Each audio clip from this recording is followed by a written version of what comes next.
नमस्कार दोस्तों, मैं ममता तिवारी आज की होस्ट आप सबसे मुखातिब हूँ। तो हम जब पैदा होते हैं तो कुछ हमें अधिकार अपने आप ही मिल जाते हैं। जैसे हमारे माता-पिता से हमारा अधिकार, हमारे भाई-बहनों, हमारे नाते रिश्तेदारों से दोस्ती का, सबसे और माता से हमें दूध मिलने का, ये सब हमारे अधिकार जन्म के साथ मिलते हैं। पर जब हम जिस समाज में रहते हैं, उस समाज में रहने के लिए कुछ नियम कानून भी बनाए गए हैं, जिन्हें मौलिक अधिकार कहते हैं। मौलिक अधिकार वो होते हैं जिनसे हम समाज में बिना किसी से लड़ाई झगड़ा किए अपने कानून, अपने अधिकारों के लिए लड़ सकें। तो इन अधिकारों पे आज हम क्या कह रही ज़िंदगी में बात करेंगे और ज़ाहिर-सी बात है, जो सबसे अच्छा नाम मेरे नज़रों में आया, वो हमारे पहले वाले जो हमारे मेहमान हैं, वही हैं श्री दिनेश नायक जी। आप जानते हैं दिनेश नायक जी ने लॉ किया है और वो डिस्ट्रिक्ट जज रहे हैं मध्य प्रदेश में। इसके अलावा वो कमिश्नर रहे हैं गैस ट्रेजेडी में और secretary law and legislative member रहे हैं, सेक्रेटरी लॉ रहे हैं, एमपी स्टेट लीगल सर्विस में अथॉरिटी और रेरा में जुडिशियल मेंबर रहे हैं और अभी सोशल सर्विस करते हैं और लोगों को न्याय से संबंधित सलाहें देते हैं, लोगों की मदद करते हैं। और ज़ाहिर सी बात है, इस पे उन्होंने बहुत काम किया है, तो मुझे उनका ही नाम सूझा और हम इसमें छोटे-छोटे रैपिड फायर जैसे क्वेश्चंस करेंगे, जिससे हमें पता चले कि आज 20 तारीख को विश्व सामाजिक न्याय दिवस है। ये बात मेरे आँखों के सामने जब आई तो मैं 1 सेकंड के लिए थोड़ा-सा चकरा गई। हम आम नागरिकों को ऐसी भाषा समझ में नहीं आती कि विश्व सामाजिक न्याय दिवस होता क्या है। तो चलिए इस बारे में हम नायक साहब से बात करते हैं। तो बहुत-बहुत स्वागत है नायक साहब जी आपका इस उसमें। नमस्कार जी। और पहले का भी मैं आपको बता दूँ, दर्शकों ने विल पे जो आपका पॉडकास्ट हुआ था बहुत पसंद किया था और लोगों के बहुत मैसेज आए थे और कई लोगों ने तो मुझसे माँग के लिया, क्योंकि आम नागरिकों को अपने विल के अधिकारों के बारे में पता नहीं था। तो उसके लिए मैं बहुत-बहुत दर्शकों का बहुत-बहुत आभारी हूँ कि जिन्होंने वसीयत के संबंध में मुझे पहचाना, समझा। जानकारी है सबके पास उपलब्ध है, मात्र सीखने भर का। तो पहला मेरा सवाल ये जानना है, पहले हम लोगों को बताएँ, क्योंकि कुछ लोगों को तो पता ही नहीं है कि विश्व सामाजिक न्याय दिवस है क्या?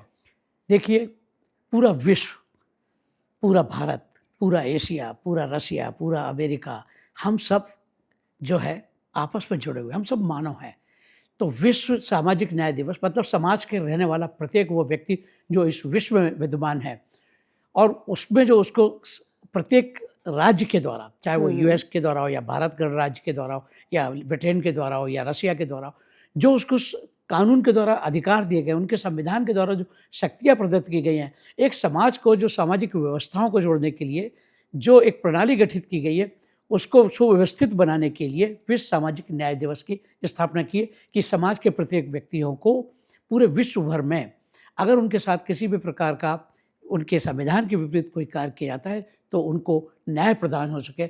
और इस विश्व में आज सामाजिक गतिविधियों को देखते हुए एक मानव के अधिकारों का जो उल्लंघन हो रहा है, इसलिए विश्व सामाजिक न्याय दिवस की स्थापना की गई है। और मैं आपको यहाँ कहना चाहता हूँ कि इसी के क्रम में जो विश्व सामाजिक न्याय दिवस है, सामाजिक न्याय व्यवस्थाएँ हर मिनिस्ट्री में हो, चाहे राज्य में हो चाहे स्टेट में हो, एक सामाजिक न्याय संचालनालय होता है। सोशल जस्टिस सिस्टम्स का निर्माण किया गया है और इसी के साथ साथ एक मानवाधिकार की भी प्रारंभ किया गया। यहाँ मैं आपको थोड़ा इंटरप्ट करूँगी। मैं ये पूछना चाह रही थी, चूँकि इसमें शब्द जुड़ा है विश्व, तो क्या ये अपने-अपने देश के कानून पर आधारित है या दूसरे देश भी आपस में एक दूसरे से इस व्यवस्था का एक शब्द पालन करते हैं? कहा कि एक इससे साथ एक चीज जुड़ी हुई है, वो मानवाधिकार, सामाजिक न्याय और मानवाधिकार। मानवाधिकार को अंतर्राष्ट्रीय मानव अधिकार, पूरे अंतर्राष्ट्रीय को अंतर्राष्ट्रीय मानवाधिकार बना दिया गया है। उसका एक आयोग है अंतर्राष्ट्रीय मानवाधिकार आयोग।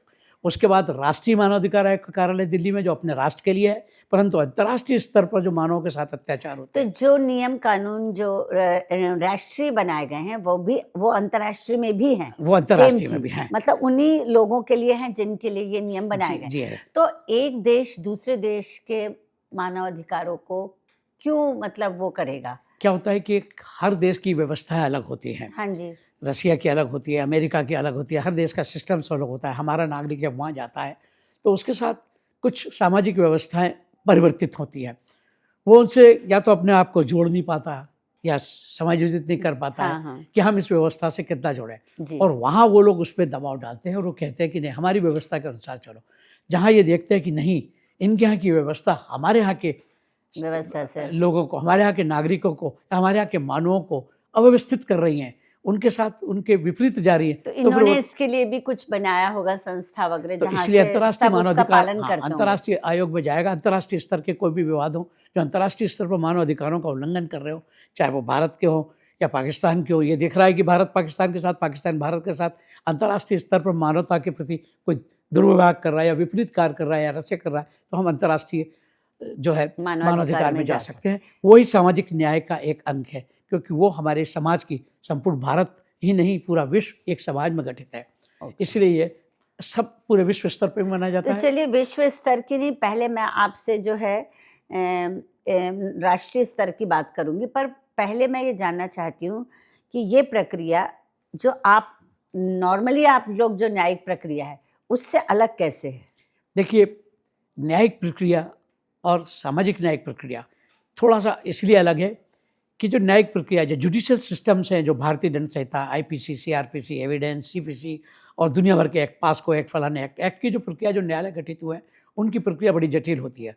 अगर छोटे छोटे से मामले हैं जो आपसी सामंजस्य स्थापित करके निपटाए जा सकते हैं, तो न्यायालय की बड़ी बड़ी प्रक्रियाओं को रोकने के लिए सामाजिक न्याय की व्यवस्था की अच्छा, है। जो इतने दिनों तक जो मतलब पेंडिंग केस पड़े रहते हैं उसके कंपैरेटिवली जल्दी न्याय मिलता है। परंतु इसमें वो ट्रायल नहीं होती सामाजिक न्याय व्यवस्था की, मर्डर ट्रायल को निपटा दो, हाँ। रेप केसेस को निपटा दो। हाँ, मैं अभी सामाजिक उसी न्याय विषय व्यवस्था पर आ में, रही हूँ। हाँ। तो मैं आपसे जानना चाहती हूँ इसमें कौन कौन से, आप संक्षिप्त में बताएं कि इसमें कौन कौन से आप सामाजिक मुद्दे शामिल होते हैं। देखिए, समाज के नागरिकों को सबसे पहले ये देखा जाता है कि व्यवस्था कैसे प्राप्त हुई। तो यदि देखा जाए तो आदि अनादि काल से कल्याणकारी राज्यों के लिए कमजोर, गरीब, पिछड़े हुए व्यक्तियों के कल्याण व समृद्धि के लिए तात्कालीन शासकों, शासन के द्वारा एक सामाजिक न्याय व्यवस्था की स्थापना की गई थी। उस समय न्यायालय नहीं हुआ करते थे, तो सामाजिक न्याय व्यवस्था तो उस समय भी थी।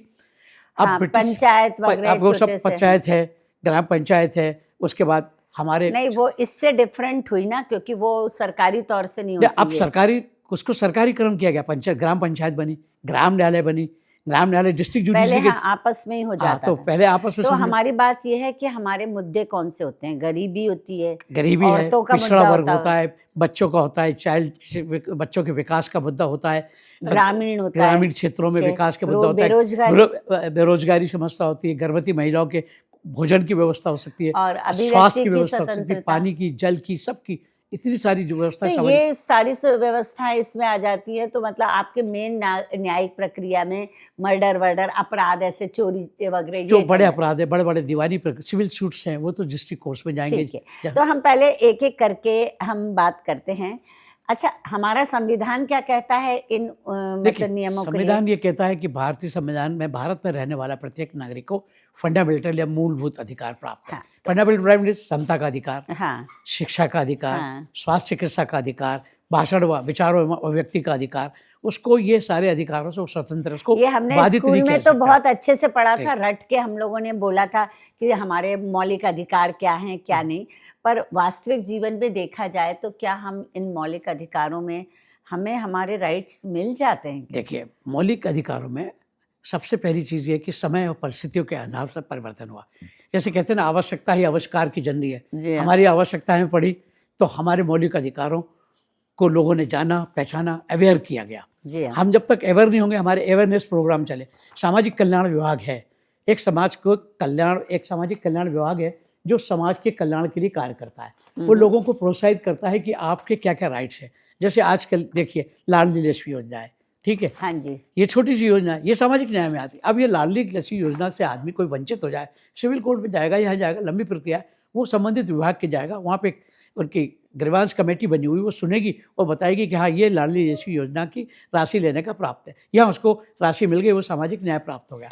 अच्छा, बाल श्रम के लिए बताएं। देखिए, अभी मैं एक एक चीज पे आऊँगा। हाँ जी, देखिए, आखिर सामाजिक न्याय क्या है? तो सबसे पहली चीज है जीवन सुरक्षा तथा स्वतंत्रता। हाँ जी, सबसे पहली चीज तो जीवन सुरक्षा और स्वतंत्रता। अब ये जीवन सुरक्षा आज से नहीं है, ये ब्रिटिश शासन काल में और आदि अनादि काल में हम देखे जाए तो हमारे सुरक्षित नहीं थे।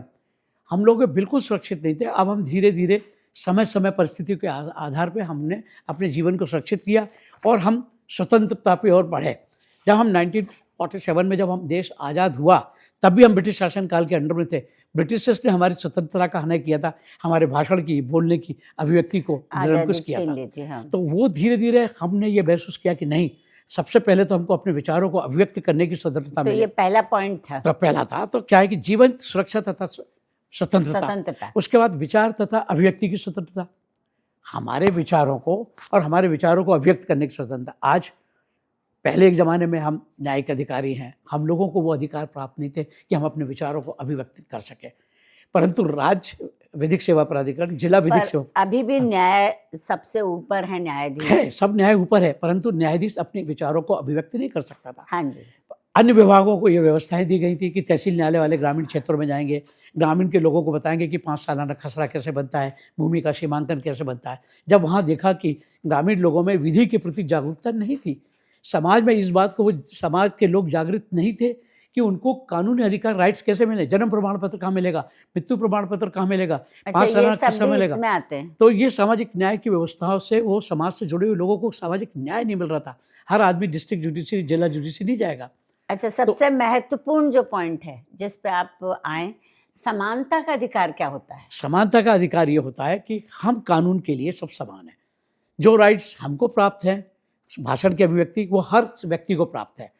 वो अधिकार आज बरकरार है, हर आदमी को अपना बोलने का अधिकार है, उसी के तहत हर समानता पे ये बात है कि समानता किस किस चीज में होती है? एक तो जो होती है रहने में समानता, कुछ लोग गरीब है। सबसे पहली चीज विधि के समक्ष समानता, सबसे पहली चीज। कानून ने जो राइट दिया, ऐसा नहीं कि मैंने मर्डर किया, मैं IAS हूँ तो मैं 3 महीने की सजा, और मैं गरीब हूँ तो मुझे आजीवन कारावास से मृत्युदंड, तो नहीं। विधि के समक्ष कानून जो बना है, चाहे वो किसी भी विभाग का, हमारे यहाँ कानून इतने ज़्यादा हैं कि अगर आप पढ़ने बैठे तो आम नागरिक के समझ के बाहर है। सही है। परंतु हर आदमी को उसके अधिकारों को विधि के द्वारा संरक्षित किया गया है। Prevention of child sexual harassment act है, या इसको कहते हैं क्रिमिनल्स, जो क्रिमिनलिटी आजकल बालिकाओं के साथ हो रही है, या स्कूल्स में या कॉलेज में या समाज में, कि आए लड़की को छेड़ दिया, तो पीछे ये से सामाजिक हाथ न्याय मार में दिया, आता है। ये सामाजिक न्याय है। अब इस सामाजिक न्याय में उस बच्चे को, ये IPC में आता है, भारतीय दंड संहिता के अंतर्गत में आता है, परंतु यहाँ समाज को इस बात से अवेयर कराना है कि उनको ये राइट्स प्राप्त है कि वो उनके बच्चे के साथ, लड़के के साथ कोई भी सेक्स के विपरीत कार्य किया जाता है तो उसके लिए वो जाए, वो थाने में जा सकता है, वो किसी भी वरिष्ठ व्यक्ति को ये कह सकता है कि साहब मेरे साथ ये दादाजी ऐसा करते हैं, या मेरे भाई ऐसा करता है, या मेरी चाची ऐसा करती है कि मुझे ज़बरदस्ती वो ले जाती है लड़कों के पास, या करती है। तो ऐसे छोटे मोटे ऑफिसर्स को लेने की एक सामाजिक कल्याण विभाग इसकी स्थापना की है, वो उनको कोर्ट, थाने के पास ले जाएंगे। इसके लिए भी एक अलग से वो विभाग नियुक्त किया गया, पुलिस की संस्था की, ये कोर्ट की प्रक्रिया बिल्कुल अलग है। तो समाज का ये कर्तव्य कि इस प्रकार के ऑफिसर्स तो को रोकने के लिए बच्चों को एक समानता का एक अधिकार, लिंग भेद में भी आता है समानता। देखिए, लिंग भेद में एट्रोसिटी महिला के साथ अगर कोई अत्याचार किया जाता है, हरिजन जाति की महिला है, उसको निवस्त्र किया जाना, या उसके साथ ऐसे की जाति तो है ही, उसके साथ भारतीय दंड संहिता के अपराध है, रैप करना, ये करना, या जातिता के आधार पर विद्वेषपूर्ण बलात्कार किया जाता है, तो वो भारतीय ST/SC एक्ट, हरिजन कल्याण अधिनियम जो है, अत्याचार निवारण अधिनियम के अंतर्गत वो हमारे नहीं, सिर्फ उन्हीं के लिए है क्या? दलित वो उन्हीं के लिए अत्याचार, मतलब नॉर्मल क्लास के लिए नहीं? नॉर्मल क्लास के लिए तो 376 है ही है। अभी जो नई धारा में IPC में उसकी धारा चेंज हो चुकी है, पर वैसे पुरानी 376 है, और बहुत सारी धारा है। सामान्य लोगों के लिए तो पहले से धारा थी। अच्छा, अब इसमें बहुत महत्वपूर्ण मुद्दे पे मैं आ रही हूँ। आप समानता की बात करते हैं, तो आरक्षण क्या समानता पे है? आरक्षण संविधान के अंतर्गत है।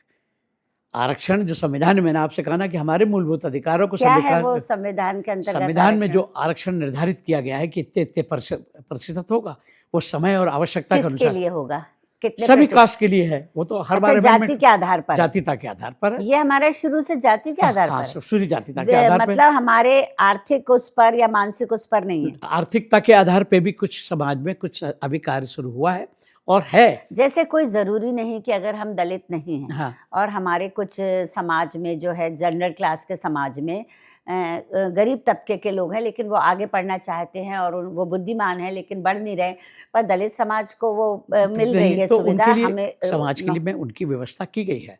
हमारे यहाँ सामाजिक कल्याण विभाग है, वो ऐसे बच्चों को चिन्हित करता है, उनको पहचानता है और उनको आर्थिक रूप से सहायता सरकार पहुँचाती है।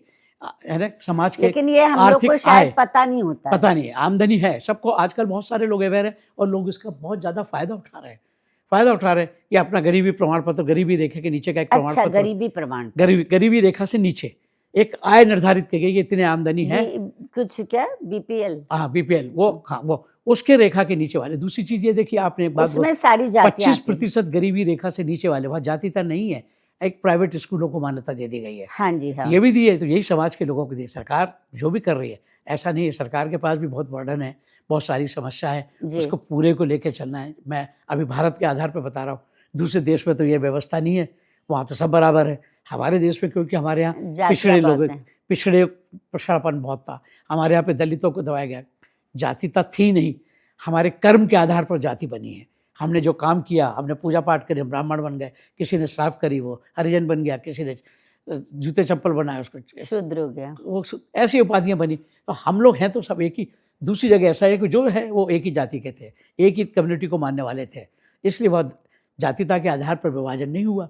हमारे यहाँ क्यों विभाजन हुआ, उसको जोड़ने के लिए ठीक, जाति के आधार पर धर्म बन गए, धर्म के आधार पर मंदिर मस्जिद गुरुद्वारे बन गए। इसके पीछे किसी का कोई तो सरकार का कोई ये भी तो होगा ना, सब धर्म और जाति की जो है वो बराबर रेस्पेक्ट की जाए। हाँ, ये है कि हमें आपसी में मैं तो आज समाज के हर व्यक्ति से एक ही बात कहना चाहता हूँ, भले ही मैं ब्राह्मण हूँ, भले ही मैं हिंदू हूँ, मैं समाज के हर व्यक्ति से एक बात कहना चाहता हूँ, हम किसी भी धर्म के हो, हम इस समाज में पैदा हुए हैं, हम अपने धर्म या अपनी जाति को तो मानेंगे, परंतु अपने धर्म जब भी श्रेष्ठ बनाएंगे ना, हम दूसरों के लिए अच्छा काम करेंगे। सही बात है। हम जब दूसरों की अच्छा काम करेंगे तभी तो हमारा धर्म, इस धर्म में पैदा होने की श्रेष्ठता पैदा होगी, तभी तो समाज को हम बताएंगे। अब मैं यहाँ एक छोटी सी बात आपको बीच में बोल रहा हूँ, इस समाज में सामाजिक न्याय प्रणाली को चलाने के लिए सरकार की बहुत सारी संस्थाएं काम कर रही हैं, मैं लाइन से गिना दूंगा, इतनी संस्थाएं हैं, परंतु जब ये संस्थाएं सफल नहीं हुई, लोगों में अवेयरनेस नहीं आया, लोगों में समझ नहीं आया कि हमारे पास कितने राइट्स है, लोग सिविल कोर्ट की तरफ भागे जा रहे हैं, न्यायालय, तब फिर भारत सरकार ने जो बनाया नेशनल लीगल सर्विस अथॉरिटी, राष्ट्रीय विधिक सेवा प्राधिकरण, उसके बाद राज्य विधिक सेवा प्राधिकरण, फिर जिला विधिक सेवा प्राधिकरण, फिर तहसील विधिक सेवा प्राधिकरण। ये सब मानव अधिकार के ये सब मानव अधिकार नहीं था, ये सामाजिक न्याय का था। अच्छा, सामाजिक न्याय मानव अधिकार एक ही चीज है, मानव के अधिकारों का अलग संरक्षण अधिक करे। राज्य विधिक सेवा प्राधिकरण या राज्य विधिक सेवा प्राधिकरण या नेशनल राष्ट्रीय विधिक सेवा प्राधिकरण, ये सामाजिक न्याय का वो रूप है जो प्रचार प्रसार करता है, वो दंड वंडन नहीं देता है। मानव अधिकार तो दंड देता है, मार्गदर्शन देता है कि आपको आज इस शहर में जैसे कि। अच्छा, सामाजिक न्याय में दंड नहीं होता, सामाजिक न्याय में दंड नहीं होता है, न्यायिक प्रक्रिया जुडिशियल सिस्टम में दंड होता है जो। तो फिर हमें न्याय कैसे मिलेगा? न्याय मिलेगा ना, हम बता रहे हैं ना आपको, ये संस्थाएं इतनी तो काम कर रही हैं। अब मैं आपको लीगल सर्विस के बारे में बता रहा हूँ, यही हमारा विषय है कि इस संस्था में मैं भी मेंबर सेक्रेटरी रहा, मैंने राज्य विधिक सेवा प्राधिकरण में सदस्य सचिव की हैसियत में कहा है, जिसका संरक्षक चीफ जस्टिस होता है और इसकी एक बोर्ड होता है, इसमें शासन के लोग भी रहते हैं। इसका काम रहता है कि लोगों को अवेयर करना, सामाजिक न्याय लोगों को मिले, न्याय मिल सके। तो ऐसे आप लोगों ने डायरेक्ट पब्लिक से आपने बात की? पहली बार जो राष्ट्रीय विधिक आयोग ने ये निर्माण किया कि न्याय व्यवस्था को, जो आप कह रहे हैं न्यायाधीश, मैंने कहा ना मैं न्यायाधीश हूँ, मेरी अपनी मर्यादा है, मैं उतना ही बोल सकता था जब मैं जज था, परंतु नहीं, हमको राज्य विधिक सेवा प्राधिकरण के माध्यम से सेंट्रल गवर्नमेंट ने, स्टेट गवर्नमेंट ने, माननीय सर्वोच्च न्यायालय, उच्च न्यायालय ने ये कहा कि नहीं, आप गांव-गांव जज लोग जाएंगे और गांव-गांव लोगों को बताएंगे कि उनको न्याय कैसे मिलता है, न्याय सस्ता हो, न्याय शीघ्र हो, न्याय सुलभ हो। ये एक स्लोगन दिया गया और फिर ये लोक अदालतों की स्थापना की गई। हाँ, अब इसके बाद मैं इसमें आती हूँ, क्या सामाजिक न्याय व्यवस्था में महिलाओं को न्याय दिलाने में व्यवस्था की गई? देखिए, सामाजिक न्याय व्यवस्थाओं में महिलाओं के लिए बहुत सारी व्यवस्थाएं हैं। पहली चीज तो ये कि मैं ग्रामीण क्षेत्र से चलता हूँ। हाँ। ग्रामीण क्षेत्रों में महिला लाडली योजना, बहना योजना, लाडली लक्ष्मी योजना, बच्चों के लिए ये पैसे देना, उन्होंने यहाँ असमानता नहीं रखी। बच्चों के लिए, जो बच्चे पैदा होते हैं, जो उनके लिए देखिए समाज में, चाहे वो किसी भी जाति का हो, चाहे वो बड़े परिवार में पैदा हुआ, हर बच्ची को पैदा होने पर सरकार के द्वारा 1000 रुपये की सहायता मिलती है। हाँ, लड़कियों को मिलती है। वहाँ समानता रखी सरकार ने। ये मध्य प्रदेश सरकार का जो भी प्रोग्राम रहा, या पैदा होते से शायद 1 लाख रुपए जमा करते हैं, वहाँ जब तक उसकी 18 साल की उम्र तक उतना पैसा जमा करते हैं, जिससे वो उसकी शादी में काम आए। यहाँ पर उन्होंने ये नहीं देखा है, आर्थिकता का आधार नहीं देखा है, ये देखा है कि उस लड़की को उसके अधिकार मिल जाए। हर कन्या के लिए, हर कन्या के लिए है। अच्छा, हर कन्या इसमें प्राप्त कर रही है और हर कन्या को राइट्स प्राप्त है। ये एक अच्छी योजना है। अब इसमें कहीं कोई झगड़ा उत्पन्न हो जाए तो संबंधित विभाग से न्याय प्राप्त करने के लिए आप आवेदन दे सकते हैं कि साहब हमको क्यों रोका गया है। अब अच्छा, यहाँ विधिक सेवा इसमें जाति और हाँ, धर्म इस कुछ जाति का नहीं। उसको नहीं। दूसरी चीज ये है कि महिलाएं आंगनबाड़ी हमने गांव-गांव में खोली गई हाँ है ना। बहनें होती है आंगनबाड़ी में जो है हाँ वो गांव में वो सर्वे करती है कि कोई महिला गर्भवती तो नहीं है, कोई हाँ बच्चा 6 साल तक का बच्चा स्कूल जा रहा है कि नहीं, पढ़ तो नहीं रहा है, उसको हाँ हाँ। खाने तो नहीं, खाने को मिल रहा है अच्छा, कि जो वर्किंग वुमेन्स हैं उनके क्या कहते हैं, उनके बच्चों को भी वो लोग नहीं, उसमें रखती रखते हैं हैं। आंगनबाड़ी कुपोषण में। सबसे पहली तो वो पोषण व्यवस्था हम्म, सबसे बड़ी चीज होती है कि हमें पोषण व्यवस्था को देखना है। कुपोषण से बच्चे मरते हैं हाँ, तो उनको दलिया ये पहुंचाना, तो खाना बहुत, देना, ये भी इसमें ही हाँ, आता है, ये भी इसमें आता है। ये सामाजिक सब में। सामाजिक न्याय में आता है। अच्छा, सामाजिक इसमें आता है। तो आंगनबाड़ियाँ जो संचालित हो रही हैं, जो कि ग्राम बाल महिला एवं बाल विकास संचालय खोला गया है, तो ये उनकी सामाजिक न्याय व्यवस्था को देखते हुए वो सामाजिक जो महिला बाल विकास है वो देखता है कि महिलाओं का डेवलपमेंट ठीक हो रहा है कि नहीं, उनकी शिक्षा हो रही कि नहीं, वो 6 साल तक का बच्चा माँ के साथ है, पढ़ तो रहा है कि नहीं। हम्म, हमारे यहाँ पर 6 से 14 साल तक के बच्चों की शिक्षा को अनिवार्य कर दिया गया है। अच्छा, हाँ, और करना है, हर स्कूलों को खोलना है उनके लिए व्यापक संख्या में। इसके लिए भी एक संस्था काम कर रही है। अच्छा, मैं कुछ समय से ये भी सुन रही थी कि कुछ स्कूलों में इस टाइप का भी है कि बच्चे जो मतलब आर्थिक रूप से कमजोर लोग हैं या जो भी बच्चे हैं उनको पास कराना ज़रूरी होता है। तो क्या होता है, नहीं, बेसिक जो उनकी शिक्षा होती है वो सिर्फ पास कराने के चक्कर में पूर्ण नहीं हो देख पाती। वो उसका लोग गलत मिस कर रहे हैं, गलत इंटरप्रिटेशन कर रहे हैं, गलत प्रचार कर रहे हैं। पास कराना नहीं है, उनका ये कहना है कि शिक्षित हम होना। शिक्षा देना चाह रहे हैं तो बच्चे को दबाव नहीं डालना है। हम उसको मानसिक रूप से इतना डेवलप कर रहे हैं कि वो 6ठी से 8वीं तक पढ़ ले, उसको उतना जनरल नॉलेज या ज्ञान आ जाए। उसको पास करना का मकसद नहीं है, उसको सामाजिक ज्ञान देना है। अच्छा, अब जैसे हम लोगों के पास तो, हमारे बच्चों के पास तो कंप्यूटर ऑलरेडी होते हैं, तो क्या इस तरीके के बच्चों के लिए क्या वो लोग मौलिक अधिकार में कंप्यूटर की मांग कर सकते हैं? सब कर सकते हैं। मैं अभी आपको पूरा वो भी बताऊंगा 10 बताइए। मिनट में। पहले चीज़ तो मैं आगे चलता हूँ, छोटा सा है, बालाश्रम व दास्ता से मुक्ति का अधिकार। देखिए, अच्छा। बच्चों के बारे में कह रहा हूँ, महिलाओं के बारे में कह रहा हूँ। आप किसी भी से 16 साल तक का श्रम नहीं करा सकते। पर उसके ऐसे बाद किसी के अगर कोई बच्चे के यहाँ माता पिता नहीं रहे, वो 14-15 साल का है, तो क्या वो काम नहीं कर सकता? देखिए, वो उसके काम की योग्यता के आधार पर वो काम कर सकता है।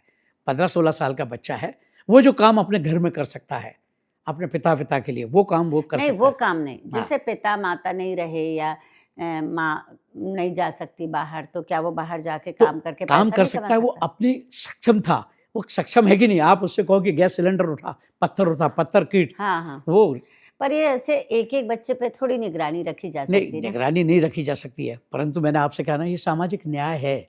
समाज को न्याय दिलाने का कार्य सरकार मतलब अकेले का इसमें नहीं है। एक हम लोग इसमें सारा काम सरकार पे क्यों छोड़ते हैं? इसमें हमारे एक बड़ी चीज ये है कि समाज को भी आगे आना पड़ेगा। हाँ, समाज को और देखना पड़ेगा कि समाज न्याय के तमाशा भी हिसाब नहीं, से काम हो रहा है कि तमाशा नहीं। भी नहीं। समाज न्याय के लिए क्या कर रहा है? एक कार वाले का एक्सीडेंट होता है, एक मोटर स्कूटर वाला आगे पीछे घुमा के जाता है। हम एक रैपिड फायर जैसा करते हैं। मूक बधिर के लिए आप एक लाइन में बताएं। मूक बधिर के लिए बहुत ज़्यादा व्यवस्थाएं की गई है, जैसे कि कंप्यूटर की व्यवस्था, ब्रेल लिपि की व्यवस्था, उनके लिए एक साधन, आपको जाने के लिए, साथ आने के लिए 50 रुपए का एक इंटरप्रेटर शिक्षक। मिलता है, शिक्षा की व्यवस्था। अच्छा, बहुत सारे छात्रावास गंदे होते हैं और और छात्रावास के लिए बिल्कुल इसकी छात्रावास के इसके लिए एक व्यवस्था की गई है। सामाजिक न्याय महिला व बाल विकास के अलावा जो ट्रैवल डिपार्टमेंट है, उसके छात्रावास के लिए ट्रैवल के डायरेक्टर्स उसको देखते हैं, और जनरल में एजुकेशन डिपार्टमेंट की छात्रावास देखते हैं। छात्रावास साफ होना चाहिए, गंदा नहीं होना चाहिए, खाना पर्याप्त होना चाहिए, उनके लिए हर व्यवस्था समुचित होनी चाहिए। अन्यथा उस व्यवस्था का संचालक, चाहे वो प्राइवेट हो, उस सबको दंडित किया जाएगा। इसके लिए कानून स्पेशल बना हुआ है। वृद्ध लोगों के लिए पेंशन की वृद्ध लोगों के समस्या। लिए पेंशन की योजना है, वृद्ध आश्रम बने हुए हैं, उनके भोजन पानी की व्यवस्था देखने का कार्य सरकार का है, और इसके लिए बाकायदा कानून बना हुआ है। पेंशन वगैरह के लिए, पेंशन के लिए भी व्यवस्था है, वृद्ध लोगों के लिए पेंशन अच्छा, है, मान लो परिवार में कोई बच्चा अकेला रह गया, उसके पिता की उसके पेंशन लिए भी आती थी। व्यवस्था है। अच्छा, हाँ, उनको बाल मिलेगी। संरक्षण, हाँ, बाल 18 वर्ष के बच्चों के लिए आश्रम बने और हुए हैं, समय अनाथ पर आश्रम अगर बने हुए हैं। पेंशन नहीं दी जाए तो हम लोग कहाँ अपील कर सकते हैं? उसको आप शासन में अपील कर सकते हैं। अच्छा, शासन में अब इसके बाद अपन आते हैं सोसाइटी में। सोसाइटी में हमेशा झगड़ा होता है। सोसाइटी के नियम जो है मौलिक अधिकार में आते हैं। देखिए, सोसाइटी के नियम फंडामेंटल राइट्स में नहीं आते, वो हमारे व्यक्तिगत राइट्स होते हैं। हमारे तो फिर सोसाइटी, कॉलोनी उसको में सोसाइटी एक्ट के अंतर्गत सोसाइटी की जो न्यायालय होती हैं वहाँ जाना है। 2 प्रकार अच्छा, जन्म जाति मृत्यु के आधार पर प्रमाण पत्र जो मिलते जो हैं, मिलता है वो नगर निगम में होता है। अच्छा। जन्म जाति मृत्यु प्रमाण पत्र का आधार कार्ड जो है वो जो है वो ये पानी न मिलना, प्रदूषण ये सब लेना, नगर निगम के नगर अंतर्गत निगम आता है। के साफ पानी की अंतर्गत है। जिम्मेदारी अच्छा, नगर जो ये निगम की है। शराब की दुकानें जो शराब पास के में रहती आबकारी विभाग के पास है, शासन के पास हैं, है। ये भी ये सामाजिक न्याय में नहीं है। बिल्कुल क्यों नहीं, आपके यहाँ आप पी के महिलाओं के दंगा कर रहे हैं, बस्ती के किनारे खोल लिया है, मंदिर के किनारे अभी खोल का लिया। जो रिसेंट टॉपिक है आवारा कुत्तों का आतंक, आवारा कुत्तों का आतंक जो है, हमारे जो समाज के लोगों ने जो एक एनजीओ सिस्टम चालू किया है उसके कारण से सरकार के ऊपर थोड़ा सा बंधन आ रहा है, परंतु एक्ट तो 283 आईपीसी में है कि कुत्ता काटेगा तो उसके मालिक को सजा होगी। हाँ। वो प्रावधान तो अभी नहीं हटा है। पर अगर मालिक नहीं हो, सड़क पे मालिक नहीं कुत्ता- हो, सड़क कुत्ते हो तो it is responsibility of the nagar palika कि वो उस कुत्तों को नहीं, व्यवस्थित मतलब करे। हम साधारण नागरिक जो हैं अपील कर सकते हैं कि भाई इस एरिया के आवारा अब कुत्तों इसके को लिए हटाइए। देखिए, अभी इस संदर्भ में बहुत ज़्यादा विवाद चल रहे हैं, मामला हाँ। सुप्रीम कोर्ट में पेंडिंग है, तो मैं इस पर ज़्यादा नहीं बोलूँगा। फिर भी सुप्रीम कोर्ट ने डायरेक्शन तो दे दिया है इन कुत्तों के लिए, तो उसके आगे मैं थोड़ा सा असक्षम हूँ। और अपने अच्छा, एक जो हमारे मध्य प्रदेश में सबसे ज्यादा प्रचलित है, कम उम्र में विवाह होना, और हो रहा है, देखिए इसके संदर्भ में बाल विवाह संरक्षण अधिनियम है, तो 18 और ये 21 साल इसमें नहीं आता, सामाजिक न्याय में ही तो आता आता है है। ये इसके लिए बाल किशोर न्याय देख रेख सुरक्षा बाल अधिनियम 2020 है, किशोरों की रक्षा के लिए तो पहले ही है, ठीक है।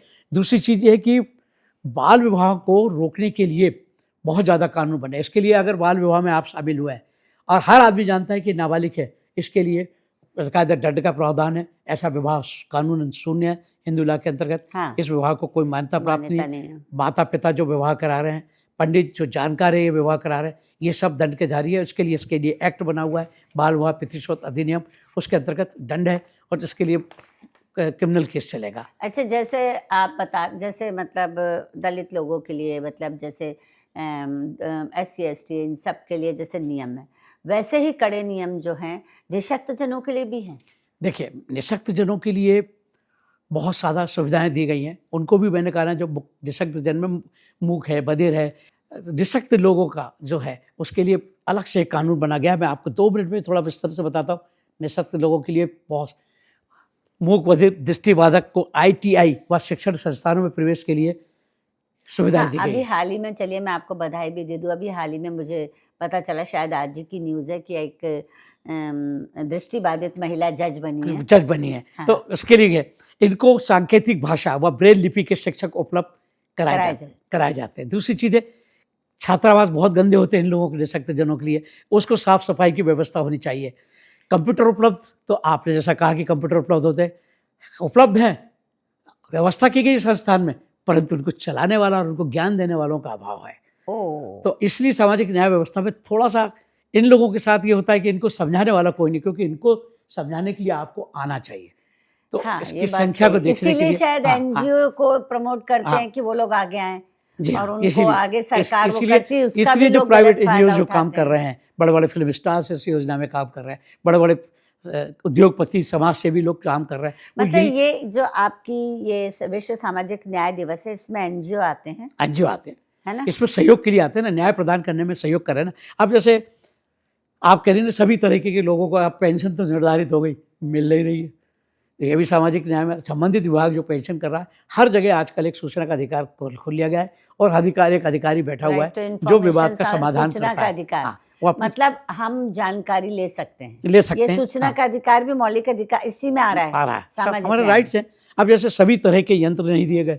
मैं आप लोगों को बता दूं, सूचना का अधिकार ये होता है कि हम अगर किसी संस्था के बारे में या किसी व्यक्ति विशेष के बारे में जो किसी बहुत बड़ी संस्था को या किसी कंपनी को चलाता है, तो उसके बारे में हमें जानने का पूरा हक है और हम उसके पेपर्स निकाल सकते हैं, उससे हम सूचना एकत्र कर सकते हैं। मैंने सही कहा ना? इसमें एक्चुअली में क्या है, वो सूचना प्राप्त कर सकते हैं जो आपसे संबंधित हो। हाँ। ठीक है कि नहीं, आपसे संबंधित हो, जिससे आपके अधिकारों का हनन हो रहा हो। किसी तीसरे व्यक्ति के बारे में आप सूचना नहीं ले सकते। अच्छा, बस ये बड़ा सा। हाँ, नहीं, जैसे सरकारी विभाग के कोई अधिकारी हैं, परेशानी हो रही है, उनको परेशानी हो रही है, तो आप ये देखेंगे कि आप मेरे बारे में मैंने ये एप्लीकेशन दी, आपने इन पे क्या क्या विचार किया, उसके बारे में जानकारी। तीसरे के बारे में आप नहीं कर सकते, ये हमारा मौलिक अधिकार। हाँ, ये अब जैसे छोटी चीज़ है, सभी तरीके के यंत्र देना है, पैर लगाना है, टांग लगाना है, बहुत बड़ी संस्थाएं चल रही है, सरकार की संस्थाएं चल रही है, चिकित्सालयों में सुविधाएं उपलब्ध है कृत्रिम पैर लगाने की इसकी, तो इस पर भी सामाजिक न्याय है या नहीं होगा, तो वो न्याय प्राधिकरण संबंधित विभाग को लिख सकता है। अब मुझे ये जानना है कि अभी जो है सबसे इम्पोर्टेंट चीज़ है जो अभी इस समय चल रही है, अब इसके लिए हम किसके पास जाएंगे? प्रकृति के पास तो जा नहीं सकते। जो पर्यावरण की जो अधिकार हैं हमारे, जैसे वो तो हमें प्रकृति प्रदत्त हैं कि शुद्ध वायु और ये है, जल है, वृक्ष हैं, ये सब, लेकिन क्या इनके खिलाफ, मतलब इसके लिए क्या कानून है? एनजीटी, नेशनल ग्रीन ट्रिब्यूनल, बाकायदा भोपाल में भी है। पूरे अच्छा। मध्य प्रदेश का हेड ऑफिस भोपाल है अच्छा। ना। ग्रीन ट्रिब्यूनल जो है पूरे नेशनल ट्रिब्यूनल, वर्ल्ड में ग्रीन ट्रिब्यूनल चल रहा है। ग्रीन ट्रिब्यूनल में जैसे बड़ी मल्टी स्टोरी बिल्डिंग्स बनती हैं पेड़ काट के, हाँ। अगर आप कोई भी आवेदन ऑब्जेक्शन लेगा जाके ग्रीन ट्रिब्यूनल में, अब प्रदूषण फैल रहा है, वायु प्रदूषण हो रहा है, जल का प्रदूषण हो रहा है। जैसे आपने भोपाल में ही देखिए, आप नदी के किनारे तो काली जैसे ये पराली जलाना, आग हाँ, ये तापना, सब, ये हाँ, सब हाँ, ये हम सब इसके लिए कंप्लेन कर सकते हैं कंप्लेंट कर कि सकते उससे हैं। धुआं और ये तो निकलता है। पराली वाला मामला तो प्रदूषण का सुप्रीम कोर्ट तक गया है। एनजीटी के खिलाफ जो है नेशनल ग्रीन हाँ जी, ट्रिब्यूनल हाँ। इस समय बहुत और पावरफुल है। वृक्ष काटने वाला भी वृक्ष हम काटने का ये भी है, हमारा इसमें आप अधिकार नगर है। पालिका जा सकते हैं, वन विभाग को जा सकते हैं। यहाँ पे भी अच्छा, आपको ये हाँ, हमारे हाँ, मौलिक हाँ, अधिकार में है। बोलिए कि साहब अच्छा। ये आप इतने साल का वक्ष, अगर अतिक्रमण फिर अतिक्रमण भी है, नगर अच्छा। निगम को आपको जाना है। अगर आपका अतिक्रमण सरकारी भूमि पे किया है, किसी भी व्यक्ति को राइट से, वो सामान्य राइट से, वो समाज की भूमि है, सरकार की भूमि है, और सरकार में हम भी सम्मिलित हैं। लोग नहीं, ये जैसे कभी कभी क्या होता है कि हमको परमिशन मिल जाती है कि हम यहाँ तक घर बनाए, फिर अचानक से सरकार की योजना आती कि अब हम यहाँ से सड़क निकालेंगे, देखिए, तो पहले उन्होंने परमिट किया, फिर बाद में नहीं, तोड़ वो दिया। एक्चुअल में देखिए वो एक्ट है, एक्ट में प्रोविजन है, नगर निगम एक्ट में प्रोविजन है कि सरकार को आवश्यकता होती है कि हमारे किसी आम नागरिकों को असुविधा ना हो। हमें आवश्यकता है सड़क चौड़ीकरण की, आम लोगों का बाधित हो रहा है, समय का बाधित हो रहा है। आज हम समय पे ऑफिस पहुंचेंगे, हम ज़्यादा काम करें। हम सुबह से निकले और ट्रैफिक में फंस गए, तो सड़क चौड़ीकरण में जो दुकानें तोड़ना, मकान तोड़ना है, तो मुआवजा देती है सरकार। आप लोगों को लगता है कि सरकार ने वैसे ही तोड़ दिया है, तो ऐसा नहीं है। नहीं है। हर चीज़ का मुआवजा होता है, उसकी भी अपील ट्रिब्यूनल होता है, अच्छा। कलेक्टर तो मुआवजा अभी निर्धारित आप जो हैं, अभी हाल ही में क्या नए परिवर्तन हुए हैं जो आम जनता को नहीं पता? क्या परिवर्तन हुआ सामाजिक न्याय विकास?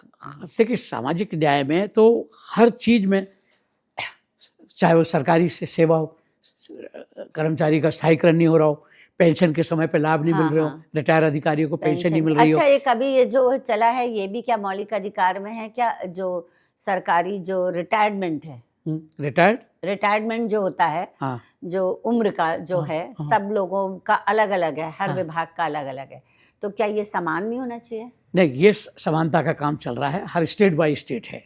कुछ स्टेट ने, एमपी स्टेट ने, जैसे डॉक्टर्स के लिए अलग उम्र हाँ, है डॉक्टर की और पैसा हर विभाग अब के ये लिए। जो सरकार ने नियम बनाए हैं वो सबके लिए बंधनकारी है। डॉक्टर की आवश्यकता बहुत ज़्यादा थी, तो इसलिए एक्सपीरियंस उनकी डॉक्टर उम्र कम थे, हाँ। जो अनुभवी डॉक्टर थे उनकी संख्या कम हो रही थी प्राइवेट, तो उनको एज 65 करी, जिससे उनके अनुभव का लाभ लोगों को मिल सके। शिक्षा में भी क्योंकि आज की शायद आज के 65 आज कर के दी। व्यवस्था में जो है एज कोई मायने नहीं रही है। हाँ। 70 साल का आदमी भी जवान दिखाई जवान, देता है। लेकिन देखिए भाई, छोटी सी बात, सरकारी आपको दस्तावेजों 70 पर साल का जी आदमी नहीं, जवान मैं आपके तो जवान आपका तो दिखाई दे रहा मैं है, उदाहरण तो वो मैं नहीं भी करी। 70 साल का हूँ, तो मैं काम करने के लिए नहीं, इच्छुक हूँ। आप देखो, न्याय विभाग, चिकित्सा विभाग, इन सब में मैं मानती हूँ पूरे समय, पर ऐसा क्यों माना जाता है नहीं। दूसरे विभाग में दिमाग कमजोर हो जाता है क्या? नहीं, न्याय विभाग में 60 ही है, दूसरे विभाग में 62 है। लेकिन पर आप काम कर सकते हैं, मेडिकल पर में आप शिक्षा, वकालत कर सकते हैं। हाँ, वकालत कर सकते हैं, हाँ, आफ्टर पर रिटायरमेंट जैसे कर सकते और हैं। अधिकारी जो हैं वो नहीं कर पाते, या तो एक्सटेंशन नहीं, करते हैं, सबको अलाउ हुआ है। हाँ। आफ्टर रिटायरमेंट हर आदमी नहीं, स्वतंत्र जो अपना काम कर रहा है प्राइवेट काम कर सकता कर है, पर सकता है। कई विभागों में ऐसा है कि यही साथ में ही कर यही तो देते हैं सामाजिक जब। न्याय है। हाँ। आपको पूरी तरह से न्याय, आप सब कुछ करने के लिए स्वतंत्र है, स्वतंत्रता का अधिकार, और किसी भी प्रकार के रोजगार को अच्छा, करना। अब सबसे लास्ट और सबसे इम्पोर्टेंट पार्ट के लिए आते हैं, क्या मीडिया भी इसी में आता है? सामाजिक न्याय में मीडिया इसलिए आता है कि समाज को न्याय दिलाने वाला समाज का तीसरा स्तंभ मीडिया होता है। नहीं, और क्या उनके लिए नियम है? हाँ, नियम पहले मैं पता तो होना आज भी चाहिए। मीडिया से ये कहना चाहूँगा कि लोगों को एक सहज, सस्ता, सरल रास्ता दिखाएं। समाज के लोगों से कहना चाहूँगा कि उनको जो न्याय के लिए, कानून के लिए प्रावधान दिए गए हैं, वहाँ जाएं। और सबसे पहली बात यह है कि मैं पूरे इसको जो भी इस चैनल को देखे, मैं उससे एक अनुरोध करना चाहूँगा, आपके ज़िले में, आपके राज्य में, आपके राष्ट्र में, आपकी तहसील में, हर जगह जिला न्यायालय, तहसील न्यायालय हैं, और वहाँ पर विधिक सेवा प्राधिकरण के कार्यालय हैं। विधिक सेवा प्राधिकरण के कार्यालय में चले जाइए आप, वहाँ आपको किसी भी विभाग का कोई भी जानकारी चाहिए, वहाँ पर आपको एक जज जो व्यवहार न्यायाधीश वर्ग 2 स्तर का है, या जिला न्यायाधीश स्तर का है, अपर जिला न्यायाधीश स्तर का है, वो आपको कानून बताएगा कि आपके विधिक राइट्स क्या है। जिला विधिक सेवा प्राधिकरण में जाइए, वहाँ सामाजिक न्याय को व्यवस्थित करने के लिए सारे सलाहकार मौजूद हैं। वहाँ विधिक सेवा अधिकारी भी और एक सचिव भी है। अच्छा, मैं ये बात कहना चाहती हूँ कि मैं आपके कहने के अनुसार सरकार का ध्यान इस तरफ आकर्षित करना चाहती हूँ कि जैसे वकील, न्यायाधीश, रिटायर्ड न्यायाधीश वगैरह जो इतने टैलेंटेड हैं, और हम जिस तरह से देख रहे हैं कि बहुत पेंडिंग केस पड़े हुए हैं और सरकारी कर्मचारी, न्यायिक अधिकारी कम हैं, तो उसको देखते हुए क्यों ना ऐसी व्यवस्था की जाए कि जो रिटायर्ड जज और ये लोग हैं, इनकी संस्थाएं बनाई जाएं, ये लोग सलाह दें जनता को। नहीं, एक्चुअल में देखिए, क्योंकि हमें तो न्याय कौन बताएगा कि मेरी न्याय एक हमारे छोटी सी बने। बात है कि बीच में ये व्यवस्था आई थी कि जजों को फिर रीअपॉइंट किया था और पुराने केसेस को निपटाने के लिए अनुभव वाले जो न्यायाधीश हैं, जो सेवानिवृत्त हो चुके, उन्होंने सहयोग किया, काम किया था। आज की तारीख में ये अभी थोड़ा सा सरकार की आर्थिक स्थिति, फाइनेंशियल स्थिति को देख के भी काम करना पड़ता है। जजेस की संख्या भी बढ़ जाती है, कुछ आरोप भी लगते हैं, तो सरकार ने या हमारी न्यायिक व्यवस्था ने, हमारी उच्च न्यायालय, सर्वोच्च न्यायालय ने सोच समझ के इस प्रणाली को रोका होगा या इसको विराम दिया है। ये नहीं कह सकते कि आगे भी आ सकती है, आगे भी सहायता ली जा सकती है। हर सेवानिवृत्त न्यायाधीश आज भी, मैं ज़्यादा नहीं बड़ी बात करता हूँ, मैं भी लोगों को निःशुल्क न्याय के लिए सहयोग करता हूँ। मैंने भी संस्था चला रखी है, एक अक्षर शिल्पी नाम की संस्था है, मैं उसको चलाता हूँ। मैं वहाँ बैठता हूँ, मेरे साथ और रिटायर्ड जज बैठते हैं, हम सिखाते हैं लोगों को कि आपको कहाँ जाना चाहिए, किधर रास्ता है, सही वे बताते हैं। हम कोर्ट नहीं जाते हैं, पर हम लोगों को सलाह देते हैं, हम सामाजिक न्याय की सलाह देते हैं, हम बताते हैं आपको नामंत कहाँ जाना है। आज की तारीख में अच्छे लिखे पढ़े लिखे को नहीं मालूम है कि शादी का रजिस्ट्रेशन कराने के लिए कहाँ जाना है। मेरे पास बड़े बड़े लोग अधिकारियों को चाहते हैं, सर वो मैरिज का रजिस्ट्रेशन कराना है। मैं बहुत बहुत धन्यवाद नायक साहब, बहुत अच्छा लगा, बहुत मज़ा आया। और नायक साहब ने हमें बहुत अच्छा एक टॉपिक दे दिया है कि यदि शादी का हमें रजिस्ट्रेशन करवाना है और रजिस्ट्रेशन किस तरीके से कराना है, ये हमारा अगला विषय होगा। आपने बहुत अच्छी जानकारी दी। इस पॉडकास्ट के ज़रिए मैं आप सबसे और जनता से, सरकार से अपील करना चाहती हूँ कि चूँकि हमको न्याय के बारे में सीधे न्यायालय जाते या किसी जज, वकील, इनसे मिलते हुए डर लगता है और हम अपने कानून और अपने अधिकारों से वंचित, मतलब जानकारी से वंचित हैं, तो इसके लिए कुछ पुराने अनुभवी रिटायर्ड जजों, वकीलों को मिला के पैनल्स बनाए जाएं जगह जगह, जहां सीधे एक किसान या गरीब बच्चा या हम सब भी पढ़े लिखे लोग भी सीधे जाके पूछ सकें कि हमें इसके लिए कैसे और कहाँ, किस विभाग से मदद मिलेगी और हमारे अधिकार क्या हैं। तो तब तक के लिए हम सरकार से ही उम्मीद करते हैं कि हमारी ये प्रार्थना सुनी जाएगी। नमस्कार। और क्या कह रही ज़िंदगी में आप क्या सुनना चाहते हैं, ज़रूर बताइएगा। शुक्रिया।